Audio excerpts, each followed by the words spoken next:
कि मैंने एसी का डिप्लोमा किया था और जॉब की तलाश थी। हाँ दोस्तों, जॉब की तलाश थी, क्योंकि पढ़ाई लिखाई करने के बाद हर व्यक्ति चाहता है कि उसको भी रोजी रोजगार मिले। लेकिन कहीं ना कहीं मेरे साथ एक समस्या ये रहती थी कि मेरी मम्मी हमेशा बीमार रहती थी। मेरे पिताजी इंडियन आर्मी में थे और रिटायरमेंट के बाद उनको भी 1992 में वो रिटायरमेंट लिए, उन्होंने फौज की नौकरी से रिटायर हुए। और उसके बाद फौज में रहने की वजह से अक्सर वो स्मोकिंग किया करते थे, और आफ्टर रिटायरमेंट जब उम्र भी ढलती है तो उसकी वजह से उनको बराबर लंग्स में इन्फेक्शन होता था और स्नोफीलिया बराबर बनी रहती थी। सो होता क्या था कि उनको जब भी मौसम चेंज होता था प्रॉब्लम हो जाती थी, है ना।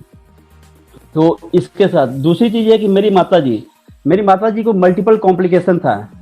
मतलब मैं पैदा नहीं हुआ था उसके पहले से वो हमेशा बीमार रहती थी। ऐसा मतलब मैंने जब होश संभाला तो मैंने उनको बीमार देखा। और जैसा कि उनका तबीयत के बारे में बताया जाता था कि इनको 2 बार पैरालिसिस अटैक हुआ था, लकवा मारा था। लेकिन इंडियन आर्मी में होने की वजह से मेडिकल फैसिलिटी अच्छी थी, जिसकी वजह से उनको रिकवर कर लिया गया।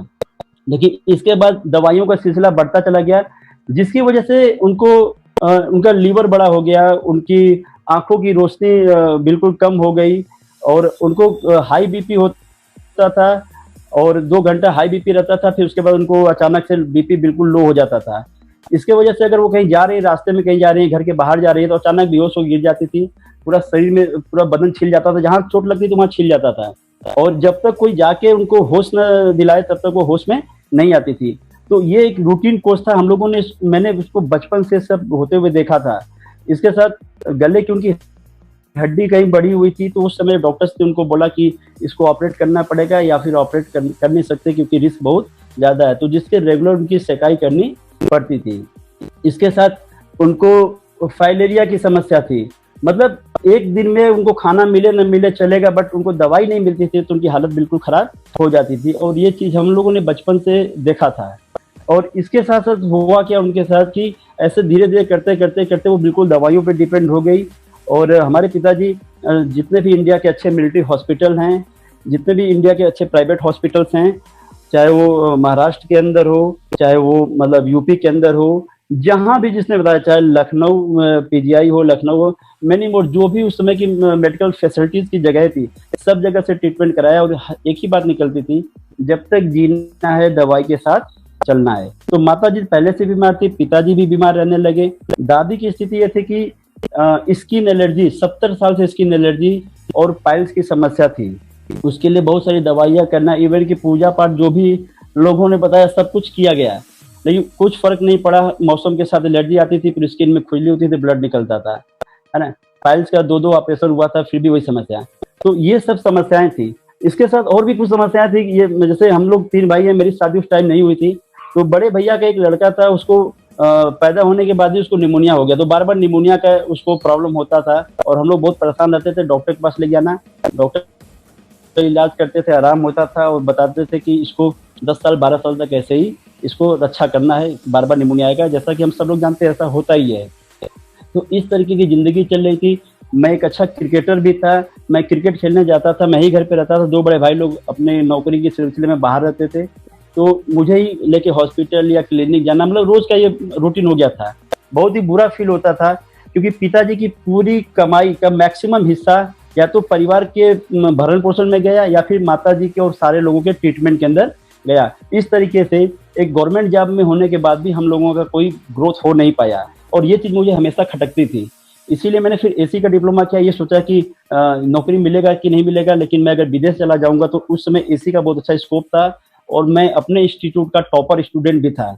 और तो मेरे पास एक अच्छा डिप्लोमा आ गया, जिससे ये पक्का हो गया कि अगर मैं बाहर जाऊंगा तो मुझे नौकरी मिल सकती है। उस टाइम में मुझे कुवैत के अंदर 30,000 की जॉब ऑफर हो रही थी, बट एक समस्या हमेशा मेरे दिमाग में रहती थी, क्योंकि जो एजुकेशन मेरा बैकग्राउंड था वो कुछ ऐसा था कि मैंने तय किया था कभी भी माता पिता को छोड़ के नहीं जाऊंगा। क्योंकि मैं एक चीज बचपन से देखता था, लोग अपने माँ बाप को छोड़ के बाहर जाते हैं और पूरा जीवन बाहर गुजारते हैं, और माँ बाप अगर औलाद पैदा करता है तो उसकी देखभाल के लिए कोई साथ में रहता नहीं है। और मैक्सिमम माँ बाप भी क्या कैसे संतोष करते हैं कि बेटा है, बहू है, लाइफ सेटल हो जाएगा, हमारा क्या है, हम तो कैसे भी रह लेंगे।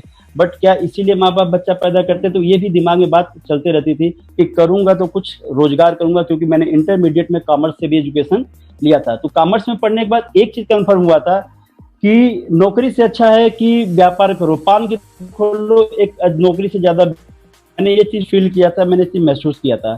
तो माइंडसेट कहीं ना कहीं नौकरी करना हो के माइंडसेट कहीं ना कहीं टर्न हो रहा था कि कोई बिजनेस, कोई बिजनेस, कोई बिजनेस, बस कौन सा बिजनेस कुछ पता नहीं।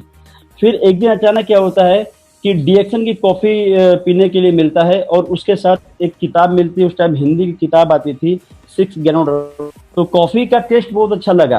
हालांकि हम लोग चाय पीने वाले लोग हैं, बट कॉफी हमको जब पिलाया गया, वो भी मतलब दूध वाली चाय के अंदर मिक्स करके, दुकान से दूध की चाय ऑर्डर किया। पीसीओ है, मेडिकल स्टोर था हमारे लोकल मार्केट के अंदर, हमारे एक फ्रेंड का था। तो हम वहीं बैठे थे, उसने बोला कि एक अच्छी कॉफी पिलाते हैं यार।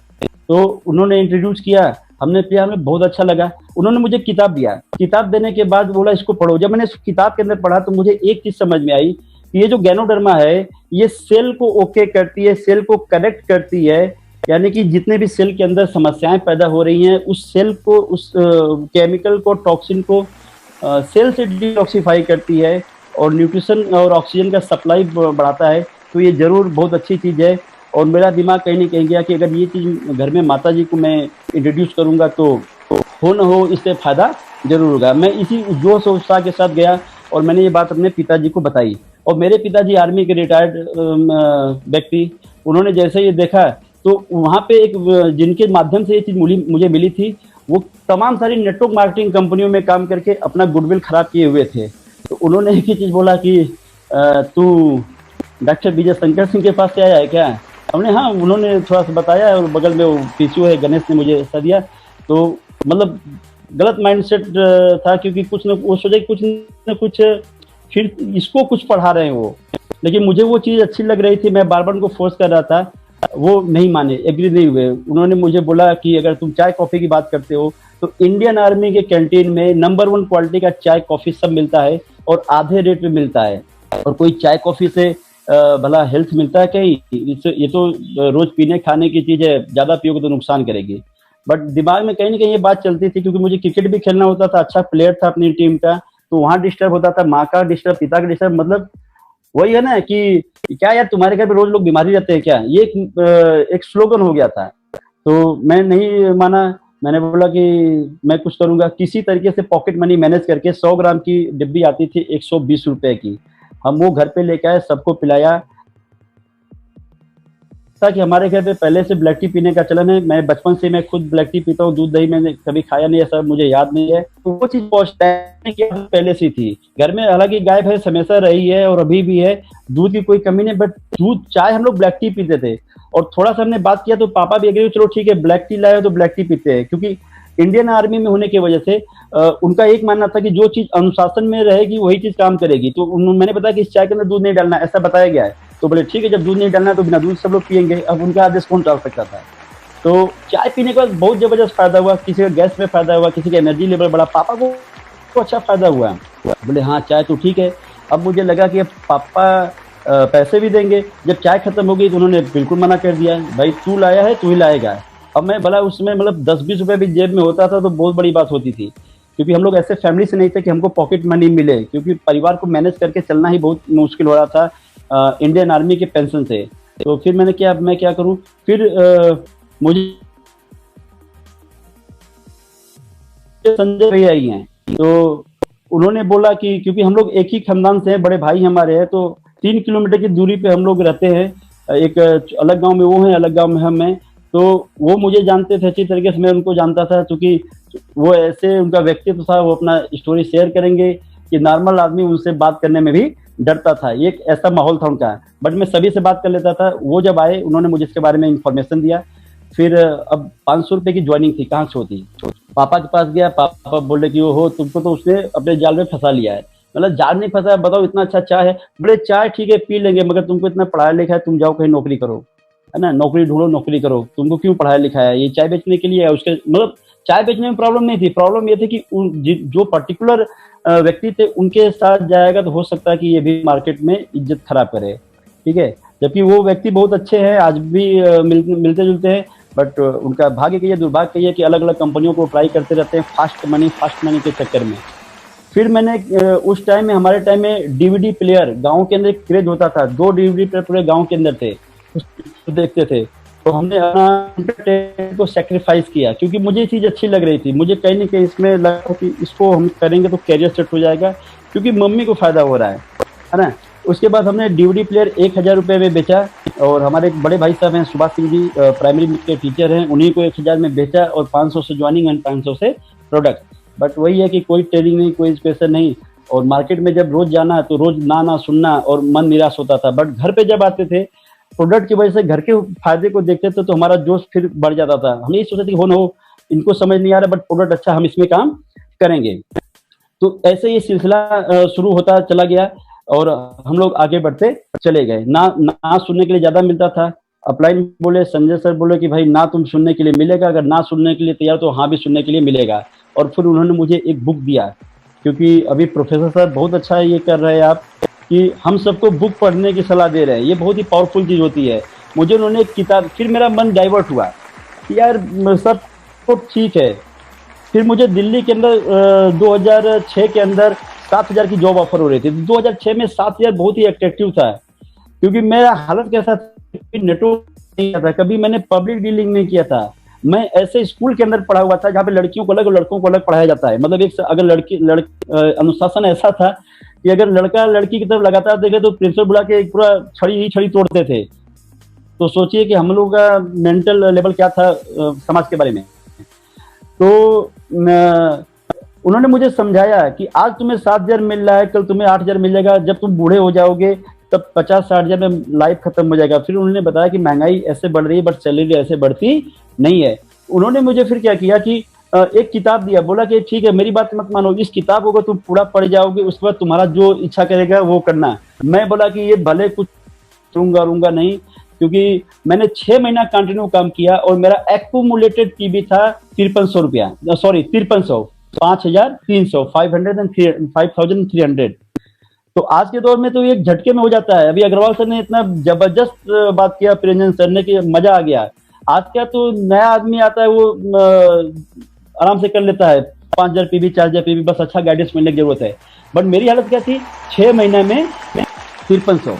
और गांव वालों की हालत क्या थी कि मैं निकलता था तो पापा को समझाते थे कि ये रात को लौट के आता है, किसी दिन घर पे पुलिस आएगी या कोई ऐसा शिकायत देगा कि आपका जो सर है जो शान से उठा के चलते वो दिन झुका देगा आपका लड़का, है ना। तो मेरे पापा फिर मुझे रोज डांटते थे और मुझे आज फक्र होता है कि उन्होंने मुझे रिएक्शन नहीं करने के लिए कई बार पीटा, क्योंकि बाप की पिटाई उसी को मिलती है जो वास्तव में बहुत भाग्यशाली होता है। लेकिन उनको पीटने के बाद भी मैंने रिएक्शन को छोड़ा नहीं, क्योंकि मेरे पापा को नहीं पता था। मैं ये चीज़ देख पा रहा था कि हमारा फ्यूचर सेटल हो सकता है, आज तो मेहनत करनी पड़ेगी। बट पापा को नहीं पता था, क्योंकि गांव के लोग कुछ बोलते थे, ये बोलते थे तो उनको गुस्सा चढ़ता था और फिर वो गुस्सा कहाँ उतारते थे, मेरे पे उतारते थे। मैं इनको एक ही बात बोलता था कि पापा आप टेंशन मत लो, मैं कोई ऐसा काम नहीं करूंगा जिसकी वजह से आपका सर झुके। एक दिन ऐसा होगा कि आपका सर फख्र से उठेगा, क्योंकि ये बहुत ही अच्छा प्रोडक्ट है। ये ऐसी वैसी कोई नेटवर्क मार्केटिंग कंपनी नहीं है, प्रोडक्ट के अंदर दम है। पापा मार्केटिंग प्लान को आप छोड़ दीजिए, आप देखिए मम्मी को फायदा हो रहा है, आपको फायदा हो रहा है। और ये सिलसिला चलता रहा। उसके बाद बहुत बड़ा टर्निंग पॉइंट कहाँ आया, 2007 में मेरे बहुत मेरे क्लोज फ्रेंड हैं मिस्टर राम सिंह, अभी वो बीएसएफ के अंदर है राजस्थान के अंदर। उसके मामा थे, मतलब मामा जी, तो वो आना जाना लगा रहता था। तो हम लोग का अक्सर पढ़ाई के समय में एक दूसरे के साथ ही ज्यादा समय बीतता था। सिर्फ घर अपने घर हम लोग सोने के लिए जाते थे। इतनी पक्की दोस्ती, इतना मतलब गुड फ्रेंडशिप वो आज भी है। उसके बाद उसके मामा जी एलोपैथिक डॉक्टर, उनके साथ क्या हादसा होता है कि उनका हार्ट में प्रॉब्लम था और उसकी वजह से उनको पेंडोट 21 लाख में लगता था रेगुलर। और बहुत सारे उनके और भी हैबिट्स है, क्योंकि डॉक्टर भी थे, पॉलिटिशियंस फ्रेंडशिप भी थी, तो होता है सबका। उसमें ज़्यादा हम बात नहीं करेंगे क्योंकि बोलना ठीक नहीं है। बट उनकी हैबिट शाम वाली अलग थी, पार्टी और फंक्शन वाली। तो धीरे धीरे क्या हुआ कि किडनी फेल हो गया उनका।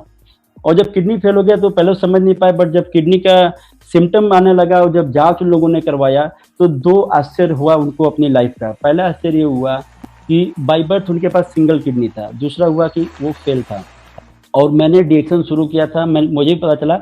तो मैंने सुन रखा था मीटिंग्स के अंदर कि ये बीमार को भी ठीक करता है, और माताजी और पिताजी को हम दे भी रहे थे, उनको अच्छा फ़ायदा हो रहा था, जबकि हम उनको सिर्फ़ चाय दे पा रहे थे। ये ध्यान, ये बड़े आश्चर्य की बात है कि चाय पीने से रिकवरी हो रही थी। फिर स्पाइरलिना आया तो स्पाइरलिना देना शुरू किया, क्योंकि पैसे नहीं थे, मुझे ही करना था, पैसे होते नहीं थे किसी भी तरीके से। तो उनको जब हमने बात किया तो उन्होंने इस बात को मजाक में उड़ा दिया कि तुम अश्वनी ऐसी बात कर रहे हो ना, जैसे वो रोड के किनारे मदारी होते ना, वो मतलब टेंट लगा के हर बीमारी का इलाज करते हैं। मैंने बोला मामा जी ये दवाई नहीं है, ये मतलब फूड सप्लीमेंट है, जैसे तुलसी पत्ता होता है, अदरक होता है, वैसे ही फूड सप्लीमेंट। बस इसके अंदर सबसे खास बात यह है कि इसके अंदर बहुत सारे न्यूट्रिशन भी है और बहुत सारे इसके अंदर थेरेपेटिक वैल्यू भी है, जिससे ये फायदा करता है। मेरी मम्मी को फायदा हो रहा है, बात आई गई हो गई। क्योंकि होता है ना कि बड़े बड़े डॉक्टर के पास जाएंगे तो फिर लोकल हमारे आजमगढ़ में मिशन हॉस्पिटल है, वहां से उनको रेफर कर दिया गया बीएचयू, वहां पे डॉक्टर राणा गोपाल सिंह है, नेफ्रोलॉजी डिपार्टमेंट के हेड ऑफ डिपार्ट। उन्होंने फिर उनको डायलिसिस के लिए प्रेफर किया, फिर वहां से वो लोग पीजीआई चले गए और वीकली 2 बार डायलिसिस होने लगा। और मैं इस चीज को बताता था, मगर बात आई गई हो गई। और इसी बीच में क्या होता है कि धीरे धीरे डायलिसिस बढ़ता चला गया और बढ़ता चला गया और उनका बीमारी कंट्रोल के बाहर होता चला गया। तो एक सिचुएशन ऐसी भी आई कि हार्ट के डॉक्टर ने बोला कि आपका किडनी हम नहीं जानते क्या करेगा, पर आपके हार्ट के लिए हमारे पास कोई मेडिसिन नहीं है, आपके वाल्व वगैरह अच्छा वर्क नहीं कर रहे, तो अभी हम कुछ कर सकते हैं और इसमें कुछ ऑपरेशन भी आपका नहीं किया जा सकता है। किडनी के डॉक्टर ने उनको बैठा के सामने से बोल दिया कि आप भी डॉक्टर हो, मैं भी डॉक्टर हूँ, आप भले ही अपने गांव में प्रैक्टिस करते हो, बट अभी आपका किडनी भी डायलिसिस हम ज़्यादा नहीं दे सकते, क्योंकि डायलिसिस करने के बाद भी किडनी 18 के आसपास टिका रहता था, ब्लड यूरिया 287, 250 ऐसे रहता था, और हीमोग्लोबिन उनका 4 के आसपास आ गया था और पूरी सांस फूलती थी। वापस चले आए, फिर उन लोगों ने मुझे बुलाया, मैं पापा की साइकिल पे गया और मैंने जब उनका हालत देखा तो मैं खुद डर गया, क्योंकि जो गोरा चिट्टा व्यक्ति वो बिल्कुल काला और शरीर पूरा फूला हुआ, हाथ पैर। उन्होंने बोला कि अब अपनी दवाई स्टार्ट करो। मैंने बोला कौन सी दवाई? बोले अरे वही जो भी हो। मतलब वो दवाई नहीं है और मैं इसमें कैरियर बनाना चाहता हूँ। अगर ये प्रोडक्ट खा के अगर इनकी डेथ हो जाती है, यानी खाने के बाद डेथ हो जाती है, क्योंकि खाने से तो होती नहीं है, तो आप लोग बोलेंगे कि इसी से हो गया। पीजीआई या किसी भी हॉस्पिटल या डॉक्टर को आप कोई भी क्लेम या ब्लेम नहीं करोगे। तो उनकी वाइफ बोली नहीं नहीं बाबू, अभी हम लोग कुछ नहीं है, आप इनको चलाइए, अब तो इनको मरना तय है, लेकिन फिर भी हो सकता है कुछ हो जाए। ये सोच के उनको फिर 2007 को आरजीजीएल स्पालुना, सॉरी आरजीजीएल ये मोरंजी जूस, यही 2 चीज देना शुरू किया गया, ठीक है ना। और ये जब देना शुरू किया गया तो ऐसे चलता रहा। मैंने एक चीज उनको बोला कि आप डॉक्टरों को नहीं बताइएगा, क्योंकि डॉक्टर जानेंगे तो आपको मना कर देंगे, आप बंद कर दोगे, ये नुकसान नहीं करेगा। क्योंकि बहुत सारे हम लोगों ने देखा था कि किसी को उस टाइम में अवेयरनेस इतनी थी नहीं कि कोई कैंसर में है, कोई डायबिटिक में है, क्योंकि शुरू में तो यही चला। उसने सपोर्ट में ग्राउंडरमा लेना चालू किया, रिकवर होना शुरू हो गया। डॉक्टर ने पूछा कुछ और भी खा रहे हो, कुछ और भी खा रहे हो, उसने बता दिया। तो डॉक्टर एक ही बात बोला कि भाई या तो तुम वो जो भी जड़ी बूटी कर रहे हो उसको करो, या फिर हमारा ट्रीटमेंट करो। तो पेशेंट कैसा होता है? पेशेंट बेचारा जैसे होता है, क्योंकि हमने वो देखी थी माता जी के साथ, पिताजी के साथ भतीजा की बेचारगी हो जाती है। हम कितने भी तुर्रम खान हो हॉस्पिटल के सामने, हम बेचारे हो जाते हैं, ठीक है। तो वो छोड़ देते थे। तो मैंने ये बोला कि आप कुछ भी हो डॉक्टर को बताना नहीं। अब डॉक्टर जो डायलिसिस करते थे वो बोलते थे आप कुछ करते करते 5-6 महीना जाते जाते उनका डायलिसिस जो है बंद हो गया। लेकिन इसी बीच में कौन सा, हाँ doctor, okay okay okay okay. जो मैं बता रहा था कि मेरे फ्रेंड के जो मामा जी थे, उनको डॉक्टर ने यही बताया कि अभी डायलिसिस देना पड़ेगा। डायलिसिस उनको वीकली 2 बार होता था।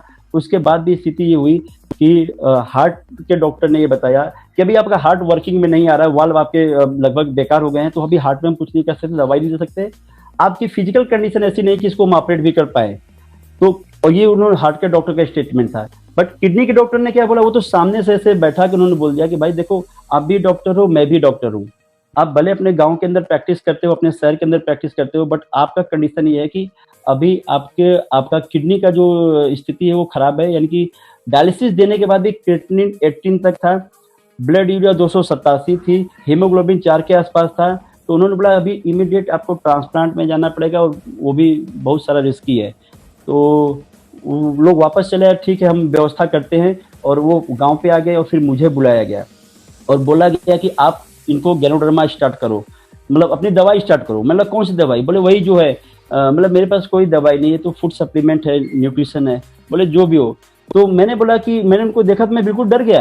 कारण क्या है कि पूरा शरीर काला पड़ गया था, पेट पूरा फुला हुआ था, हाथ पैर पूरे फूले हुए थे, सांस तेज तेज चल रही थी। मैं बोला अगर एक दो कैप्सूल खाने के बाद भी आरजीजीएल के या मोरंजी पीने के बाद भी अगर इनकी डेथ हो ही जाती है नेचुरली, तो ब्लेम मेरे पे आएगा। और मैं एकदम मूड बना चुका था कि डीएक्शन के अंदर कैरियर बनाना है, भले लोग समझ ना पाए, मैं बता ना पाऊँ, क्योंकि मैं घर के रिजल्ट से मोटिवेट था। तो लोग बोले कि नहीं नहीं भैया आप चलाइए। तो उनकी वाइफ बोली बाबू अभी तो सब खत्म हो रहा है, जस्ट आप एक ट्राई करिए, हम लोग कुछ नहीं कहेंगे क्योंकि अब तो सब खत्म है। और 21 जनवरी 2007 को उनको आरजीजीएल देना चालू किया गया। और मैंने चीज बताया हुआ था कि आप डॉक्टरों को नहीं बताएंगे कि इससे मतलब अलग कुछ ले रहे हैं, क्योंकि उस टाइम में होता क्या था कि जब भी गैनोडर्मा किसी पेशेंट को दिया जाता था या लोग देते थे, डिस्ट्रीब्यूटर्स देते थे, उसको जब फायदा आना चालू होता था तो डॉक्टर समझ जाते थे कुछ और भी एक कर खा रहे हैं, क्योंकि डॉक्टर को अपना ट्रीटमेंट पता था और रिकवरी जो होती थी वो मतलब बिलीव नहीं देती थी। तो लोग जोश जोश में आके बता देते थे। तो डॉक्टर एक ही बात बोलते थे, गैनोडर्मा के बारे में जानकारी लेने की कोई कोशिश नहीं करते थे, या तो वो जड़ी बूटी जो बता रहे वही खाओ या मेरा ट्रीटमेंट लो। तो पेशेंट कैसा होता है, बेचारा जैसा होता है। तो वो लोग घबरा के डर के छोड़ देते थे, और बहुत सारे रिजल्ट आए भी, बहुत सारे लोग नहीं भी आए, तो इससे बहुत बड़ा नेगेटिव इम्पैक्ट आता था। तो उनको भी मैंने बोला बताना नहीं तो बंद कर देंगे। और डॉक्टर जब डायलिसिस करते थे और जब रिपोर्ट उनकी आती थी बोलते थे आप तो रिकवर कर रहे हैं, ये कैसे हो सकता है, क्योंकि जन्म से सिंगल किडनी था। और ऐसा करते करते 4-5 महीना जाते जाते उनके डायलिसिस, डॉक्टर बोले अभी करने की जरूरत नहीं है, डायलिसिस उनका बंद हो गया। उनका जो ये हाथ पैर में सूजन था वो धीरे धीरे खत्म हो गया। लेकिन जब उनको 21 जनवरी 2007 को जब ये गैनोडर्मा शुरू किया गया था और 1-2 महीना में उनको रिकवर अच्छा लगने लगा था, तो उनको एक चिंता हो रही थी। उनकी ये चिंता थी, देखिए पेशेंट है, लेकिन एक चिंता हो रही है कि बेटी की शादी अगर मैं देख लूँ तो अच्छा हो जाएगा। तो उन्होंने बोला कि बेटी के लिए शादी अगर आप लोग करवा देते तो मुझे तो बचना नहीं, इसकी शादी में देख के चला जाता। तो लोगों ने क्या किया कि मेरे फ्रेंड्स वगैरह ने क्या किया कि अगर अश्विनी से शादी हो जाए तो कैसा है। तो ये मतलब एक सरप्राइजिंग। तो मुझे नहीं बोला कि मेरा तू पागल है यार, अभी मतलब तू मरने की स्थिति में तू शादी ब्याह कर रहे हो और मैं क्यों शादी करूं, है ना। तेरे मामा की लड़की है तो मतलब तेरी बहन है तो जैसे मेरी बहन, ये मेरा उस समय मैंने यही चीज बोला। तो मेरे दोस्त ने बोला एक बात बता, दुनिया की हर लड़की तो बहन लगती है, क्या शादी किसी से नहीं करेगा?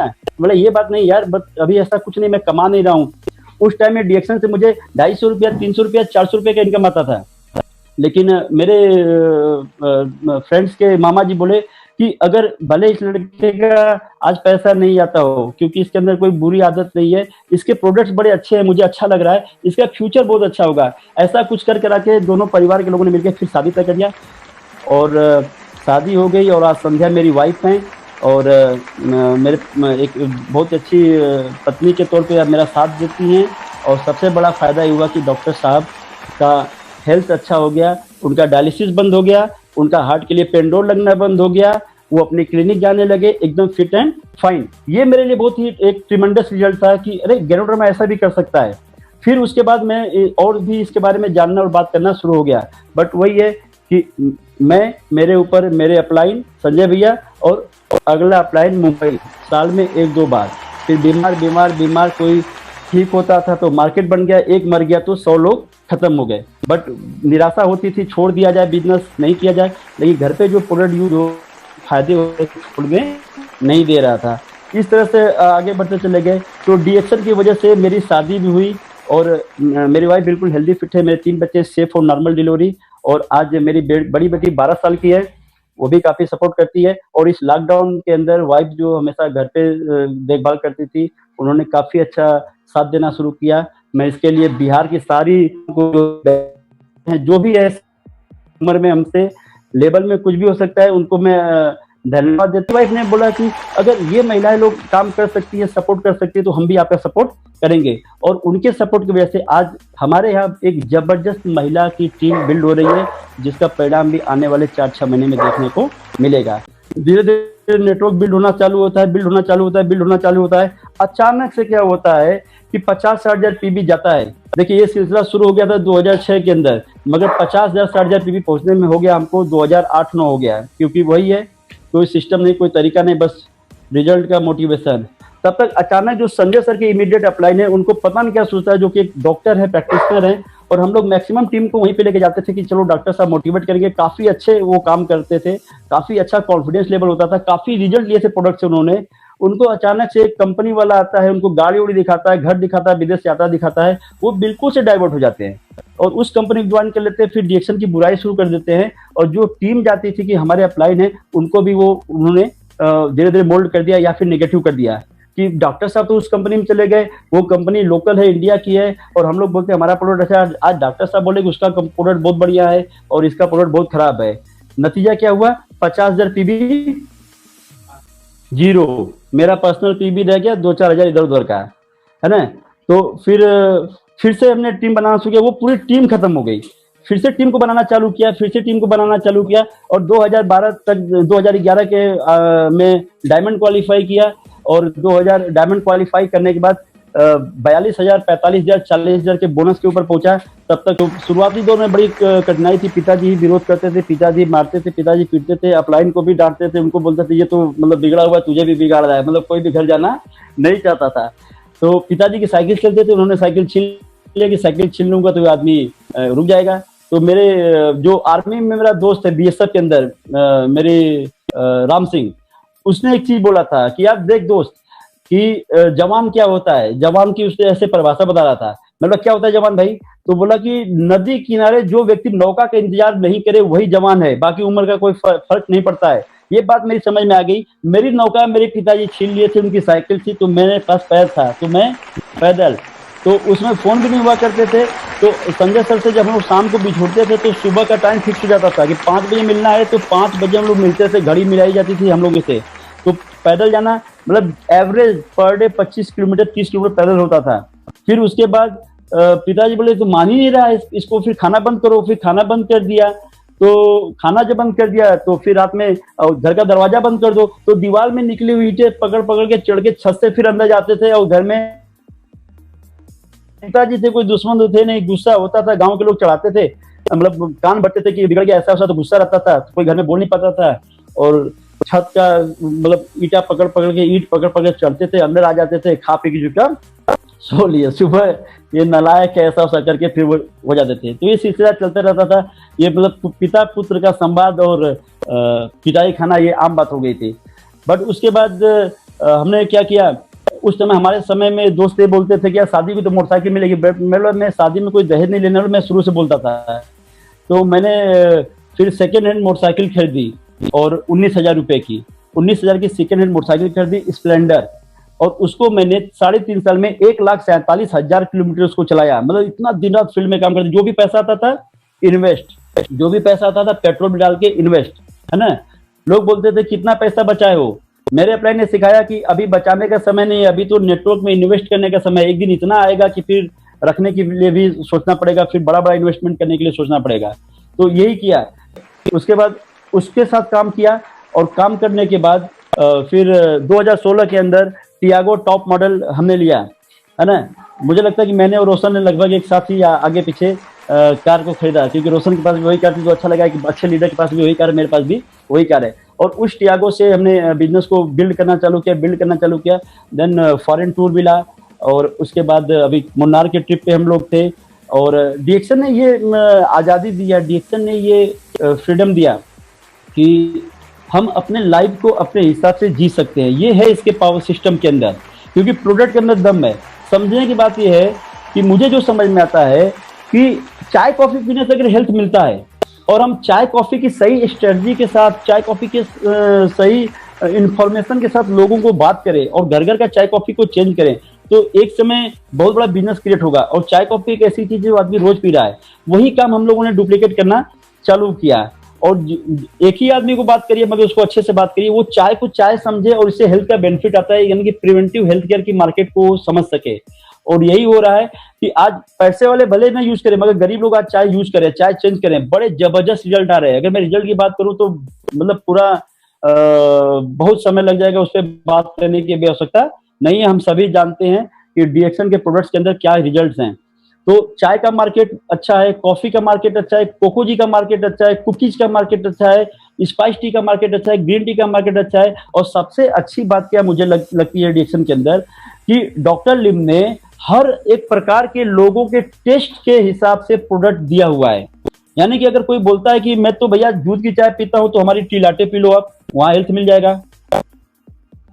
कोई ये बोलता है कि भाई हम तो ग्रीन टी पीते हैं, तो भैया दुनिया का टॉप क्लास का क्वालिटी का ऑर्गेनिक ग्रीन टी और ग्रीन टी के अंदर ग्राउंडर में हमारा पी लो, आपको मजा आ जाएगा। कोई बोलता है हमें तो लेमन टी चाहिए, हमारे पास लेमन टी है, ऑर्गेनिक टी है, ऑर्गेनिक लेमन है, साथ में ग्रेनोडर्मा है, साथ में अच्छा ऑर्गेनिक शुगर उसके अंदर है, आप उसको पीजिए, आपको लेमन टी का मजा मिल जाएगा। और मजा यह है कि हॉट भी पीजिए, नॉर्मल भी पीजिए और चिल्ड भी पीजिए, जैसा चाहे वैसे पीजिए। कोई बोलता है कि भाई हम तो मसालेदार और जायकेदार चाय पसंद करते हैं, हमारे पास स्पाइसेस टी है, उसको आप उसका एंजॉय करिए। मतलब क्या है कि अगर हम मार्केट को सही पकड़े तो हर एक आदमी की पसंद में, उसकी चॉइस में ये प्रोडक्ट है। दूसरी चीज ये कि प्रोडक्ट का प्राइस क्या है, प्रोडक्ट का रेंज क्या है। तो मैं एक ही बात बोलता हूँ कि हमारा जो सबसे सस्ता प्रोडक्ट है, सबसे छोटा प्रोडक्ट है, वो हमारा साबुन है, जो हमारी स्किन के मार्केट को कवर करता है। और ऐसा मार्केट के अंदर कोई साबुन नहीं है, वर्ल्ड मार्केट के अंदर साबुन नहीं मिलेगा, क्योंकि स्किन के ऊपर हजारों हजारों थाउजेंड रिजल्ट हैं। इस चीज को आप चाहे रोशन नाराज जी के साथ देख लीजिए, या बहुत सारी महिलाएं आज वर्क कर रही हैं हमारी टीम में, सुनीता जी हैं, बहुत अच्छा वर्क कर रही है, उनके साथ आप देख सकते हैं। तो रिजल्ट की कोई कमी नहीं है, हम सबने लिया है, आपने भी लिया, हम सबने लिया है। जो हमारे यहाँ पे कोई कंज्यूमर अगर देख रहे होंगे किसी न किसी के, उन्होंने भी प्रोडक्ट का फायदा लिया हुआ है। तो 100 रुपया, यानी कि 100 या 120 जो भी बोल लीजिए, 120 रुपए के साबुन से लगाए हमारा कोकोजी, मतलब 700 प्लस, मतलब अगर देखा जाए तो 100 रुपए से लगाए 700 रुपए के बीच में हमारे पूरे प्रोडक्ट की रेंज है, जो डेली कंजप्शन में लोगों को आती है। अगर हम इसका मार्केट को बनाएं तो कितना बड़ा बिजनेस खड़ा कर सकते हैं, यही स्ट्रेटजी को हमें समझना जरूरी है। और हम लोगों ने इसी को समझा। और सबसे खास बात यह है कि हम लोग वास्तव में लकी है कि हमारा अपलाइन इकोनॉमिक्स का प्रोफेसर है, और जो उनके पास स्ट्रैटेजी है, जो उनके पास मार्केट का रिसर्च है, अगर सिर्फ उसको समझ के, भले हमको अंग्रेजी नहीं आती है, कोई बात नहीं है, हमारे अग्रवाल से बहुत से लोग समझाने के लिए हिंदी में लिख के, तो स्ट्रैटेजी को अगर हम समझ के उसको लोकल मार्केट के अंदर अप्लाई कर दें तो दोस्त रिजल्ट बहुत जबरदस्त आएगा, और आ रहा है, और हम लोग ले रहे हैं। अभी हम लोग इस चीज को अभी कैश करेंगे। मार्केट अभी प्रोफेसर का बोलते ना, मार्केट उड़ाना है, अरे मार्केट उड़ाना है, तूफान मचा देना है, और वो मचना चालू हो गया है। क्योंकि ये कोरोना काल के अंदर क्या बात हो रही है, इम्यूनिटी बढ़ाओ, इम्यूनिटी बढ़ाओ, इम्यूनिटी बढ़ाओ। डीएक्सन पिछले 27 साल से क्या बोल रही है, प्रोडक्ट खाओगे इम्यूनिटी बढ़ जाएगी, इम्यूनिटी बढ़ जाएगी, इम्यूनिटी बढ़ जाएगी। यानी कि डीएक्सन, डॉक्टर लिम और हम लोग पूरी मॉडर्न टेक्नोलॉजी से, मॉडर्न मेडिकल साइंस से, जो भी कह लीजिए, कोई भी खराब नहीं है, सब अपनी जगह पे एकदम अच्छे हैं। क्योंकि मॉडर्न मेडिकल साइंस से ही हमारे रंजन सर हैं, बहुत सारे वेल क्वालिफाइड और रिकॉग्नाइज्ड डॉक्टर हम लोग के साथ में हैं, तो वो हैं सिर्फ प्रोडक्ट की वजह से। तो जो वो वहां नहीं हो सकता है, वो हमारा डीएक्सन का प्रोडक्ट ऑलरेडी कर रहा है, और वो कैसे हो रहा है, चाय कॉफी के तौर पर हो रहा है। तो इम्यूनिटी दुनिया का सबसे बड़ा प्रॉब्लम है, तो हमारे पास इम्यूनिटी का दुनिया का सबसे अच्छा सोल्यूशन है हमारे कप के अंदर, इम्यूनिटी इन कप। मैं तो ये बोलता हूँ कि इम्यूनिटी चाहिए, कितना चाहिए, इतना चाहिए तो इतना बड़ा कप में पियो, इतना चाहिए इतना बड़ा कप में पियो, ज्यादा चाहिए इतने बड़े कप में पियो, और भी बड़ा चाहिए बोतल में पियो। मतलब आपकी इम्यूनिटी आपके हाथ, बोलते हैं ना, आपका स्वास्थ्य आपके हाथ, तो आपका इम्यूनिटी आपके हाथ में है। तो अगर अपनी इम्यूनिटी हम बढ़ा पाए, और हमने इम्यूनिटी की बात किया, तो ये लॉकडाउन के अंदर मैंने क्या देखा, मैं मार्केट के अंदर यही बात करता हूँ, गांव के अंदर यही बात करता हूँ कि भैया रोजी रोजगार बंद हो गया, नौकरियां खत्म हो गई, व्यापार। इसका मतलब तो ये है कि आप लोगों ने चाय कॉफी पीना बंद कर दिया होगा, अपने साबुन से नहाना बंद कर दिया होगा, अपने पेस्ट लगाना बंद कर दिया होगा। तो नहीं, हम लोग चाय रेगुलर पीते हैं। तो आप अगर चाय पीते हैं तो क्या आपकी चाय इम्यूनिटी को बढ़ा रही है, आपकी चाय हेल्थ को इंप्रूव कर रही है, आपकी चाय ताकत दे रही है, आपकी चाय गैस कब्जियत हटा रही है? नहीं भैया। तो हमारी चाय तो यही करती है। अच्छा, तो एक बार हमारी चाय आप पी के देखो, हम जैसे बता रहे उसे करके देखो। हमने इनको चाय दिया, और चाय देने के बाद छोड़ा नहीं, रेगुलर फॉलो अप करना। और पहले तो क्या अकेला फॉलो होता था, अब तो हमारी वाइफ है, वो खाना बनाती है, फॉलो अप करती है, वो मतलब कुछ भी। आज मैं जो देख रहा हूँ, मैं अपनी वाइफ को देखता हूँ, संध्या को, भी प्रोग्राम को सुन रही है, अभी मायके गई हुई अपने भाई का बिजनेस बिल्ड करने के लिए।